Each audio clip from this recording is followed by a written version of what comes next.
Our heartfelt condolences and prayers are with the victims of this horrific terrorist attack that has unfolded in Christchurch, New Zealand.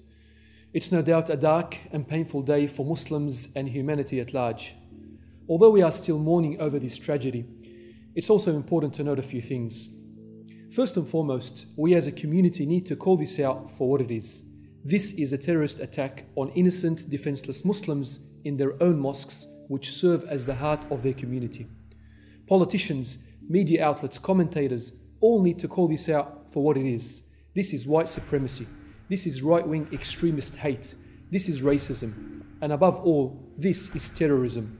To make matters worse, it's sickening to see that even in the time of mourning, many senseless individuals have taken to their keyboards to further foster hatred against the Muslim community.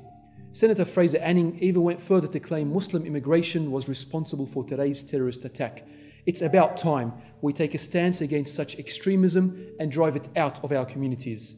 Perhaps the same resolve and dedication our Prime Minister showed to stopping radical Islam should be applied to stopping extreme radical white supremacy, which is alive and well in our country.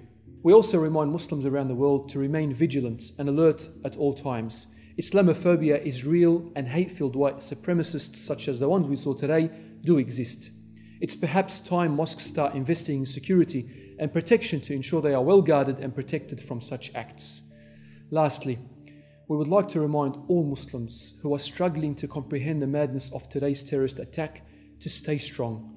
As hard as it is to bear the calamity of what took place, always remember that Allah subhanahu wa ta'ala is with us. As difficult as this situation is, Allah subhanahu wa ta'ala is always with us. Remember that these people died on a Friday, in a masjid, in the most beloved place to Allah subhanahu wa ta'ala. We ask Allah subhanahu wa ta'ala to accept all the victims today as martyrs, spare them from the trials of the grave, and grant them a swift entrance into paradise. May Allah subhanahu wa ta'ala grant us peace in this world and restore sanity to our communities.